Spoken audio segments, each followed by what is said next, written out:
Welcome to the Jeep Dive.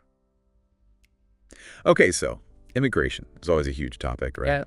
And with Canada's election, April 28th, just gone. Yes, 2025. And Mark Carney, now Prime Minister, leading a Liberal minority, things are definitely shifting again. Absolutely. And you're probably sitting there thinking, okay, what does this really mean? Especially for things like, housing, public services. It's a lot. It is a lot. And Wait. trying to sort through it all quickly, that's tough. That's why we're here. Exactly. Think of this as your shortcut. We're going to unpack these latest immigration changes today, look at the promises, the potential hurdles, and what questions are still kind of hanging out there. Right. Our mission is basically to get you up to speed, give you a solid handle on what's going on without drowning you in the details. Let's do it. Okay, so how do we even get here? The snap election, March 23rd, that led to Mark Carney, who most people know from the Bank of Canada, right? Former central banker. Suddenly he's PM. And it's pretty significant, him stepping in with no prior political office experience. Definitely. And immigration was, it was front and center through that whole campaign. No question. Yeah, you couldn't avoid it. And the timing was interesting, too, wasn't it? With those U.S. tariff threats sort of bubbling up. Ah, right. The context. Sources were suggesting that Carney actually gave the Liberals a bit of a boost. The idea that Carney's team was maybe the safer pair of hands against that U.S. pressure. So that kind of fed into this narrative, this establishment idea that Carney was the guy to finally, get immigration sorted. The solution. But, it makes you ask, doesn't it? Is this a real shift? Or is it just sort of old wine in a new bottle? Because he did campaign on caps, on stabilization. He did. But then you look at who he brought in as an advisor, Mark Wiseman. Right, the Century Initiative guy. Exactly. Co-founder of the group pushing for, 100 million Canadians by 2100? Yeah, which seems, kind of at odds with talk of immediate caps, doesn't it? It really does. It raises questions about how genuine that shift towards stabilization really is, For sure. Okay, so let's get into the specifics then. What are the actual policy changes they've announced? Starting with the permanent residents, PRs. Okay, so the plan, as stated, is to stabilize PR admissions below 1% of the population.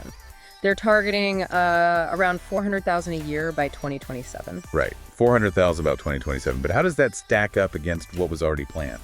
Well, that's the interesting part. The existing plan, the Immigration Levels Plan, already had targets set. 395,000 for 2025. Okay, pretty close. 380,000 for 2026 and 365,000 for 2027. So wait, the new target for 2027 is higher than the old target? Well, the new stated goal is around 400,000 annually by 2027, while stabilizing at less than 1%. The old specific target for 2027 was 365,000. So the immediate change for PRs seems, pretty minimal, actually. Huh. Almost negligible for the next couple of years, then. It looks like a very gradual approach there, maybe concerns about the economy or just the sheer backlog in processing applications, perhaps. Okay, so maybe the bigger action is on the temporary resident side. What's the plan there? That seems to be where the more significant shift is aimed. The goal is to cut the share of temporary residents from, what is it now, about 7.25% of the population? Yeah, something like that. Down to 5% by 2027. Okay, 7.25% down to 5%. What does that mean in actual numbers? Potentially, it could mean a drop of around 445,000 temporary residents leaving the count each year. Either their visas expire or they transition onto a permanent path. Wow. Okay. 445,000 a year reduction. That is a big number. It's a considerable shift, if they achieve it. And who's in charge of making this happen? The new immigration minister. That's Rachel Bendayan. She's the MP for a Montreal riding, has a legal background. Right. And what's her focus supposed to be? From what we understand, it's mainly two things. Creating clearer pathways to PR for people already here. Which sounds sensible. And tightening up the rules for temporary foreign workers. Yeah. Tying those permits more closely to actual proven labor shortages. Okay. Addressing the exploitation concerns, maybe. That seems to be the aim, yes. Trying to counter worries that the system's been misused. But, and this feels like a big but, haven't critics already jumped on this, saying the plan doesn't actually have hard caps on temporary numbers? That's exactly the criticism. There's a lack of specific concrete limits mentioned for temporary residents overall. So is it just optics then? Making it look like action without fundamentally changing how many temporary workers can come in? Well, that's the core question people are asking. If you don't have clear limits, how do you guarantee that reduction to 5%? And does it really stop the potential for, precarious situations for workers? Right. It could be tough to actually hit that target without more specific mechanisms, couldn't it? It certainly seems challenging. And those vulnerabilities in the temporary system, they might just persist. Okay, let's switch gears a bit, but it's all connected. Housing. You can't talk immigration without talking housing these days. Impossible. And Carney seems to be linking them directly. Big promise. Build 4 million homes by 2035. A huge number. And also that GST relief thing for first-time buyers on new homes under $1 million. Yeah, removing the goods and services tax for them. The idea is obviously to make that first home purchase a little more attainable, reduce the upfront cost. So the strategy seems to be, okay, we need to manage immigration levels so they align better with our ability to actually house people and provide services. Exactly. It's tapping right into that public frustration about affordability and the feeling that infrastructure just hasn't kept pace. And economically, the pitch is about bringing in skilled people for specific shortages. Healthcare, clean energy. That's the focus. Plus, that idea of recognizing professional credentials before people even arrive in Canada. Pre-arrival recognition. That could make a difference, couldn't it? Yeah. Help people actually work in their field faster. Potentially, yes. If it works smoothly, it could really speed up integration into the workforce, get those skills used where they're needed. It's a potentially significant improvement. Let's bring in the critical lens again. We've heard big housing promises before, haven't we? We certainly have. The previous Trudeau government made similar pledges, and, the results on the ground haven't entirely matched the promises, many would say. And with Carney's background in global finance, are people worried this is more about corporate labor needs than, everyday Canadian realities? That's definitely a viewpoint you hear. Whose interests are really being prioritized here? And you mentioned it earlier, looking at social media, like posts on X. Yeah. There's quite a bit of skepticism out there. People worried that even with talk of caps, we'll still end up relying heavily on temporary labor just to fill jobs. So the promises are there, but the trust isn't necessarily following. Not universally, no. Okay, thinking bigger picture now. Geopolitics.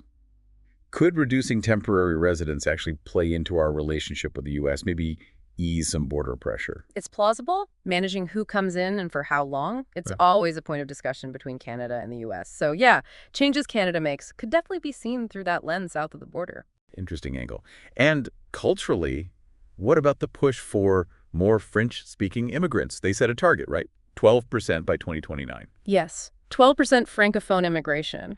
For a minority government, keeping Quebec happy is, it's strategically crucial, isn't it? Absolutely. Needs must. So boosting Francophone numbers ticks a box for linguistic duality, but it's also smart politics for the Liberals, trying to shore up or grow support there. Makes sense. And the overall idea is still deepening Canada's multicultural fabric, presumably. In theory, yes. But are there blind spots? Like, what about people whose asylum claims are rejected? Is there much talk about removals?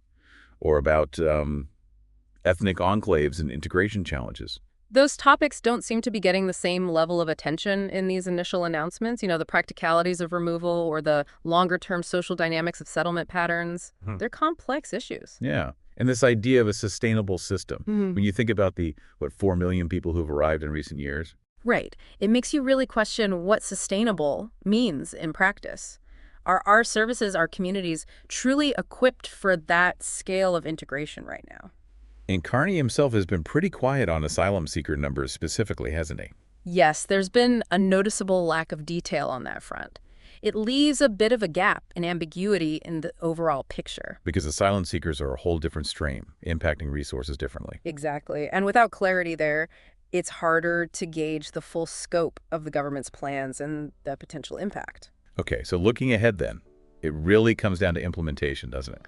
Watching Minister Bendayan and her department. All eyes will be on them, definitely. Will they hit those housing targets? That's a massive one. Huge. And what happens if the economy takes a downturn?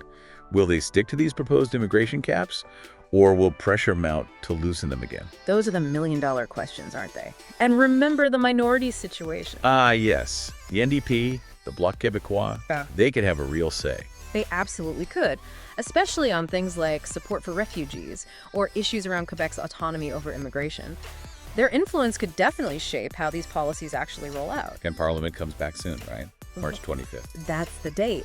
So we should start seeing things take shape pretty quickly. It really feels like a bit of a crossroads for Canada. trying to balance growth, stability.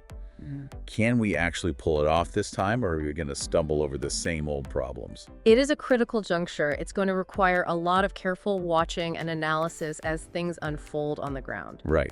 So wrapping this up then, the takeaway seems to be the Carney government is signaling a more, let's say, cautious approach to immigration, judging by these first moves. That's the signal, yes. A shift in tone, at least. But like always, the devil's in the details. How this stuff actually gets implemented is everything. Absolutely. Lots of uncertainty still. Big questions about practicality, about the real-world impact down the line. The intentions might be there, but getting from A to B, rarely straightforward. Never is. So a final thought maybe for you, the listener.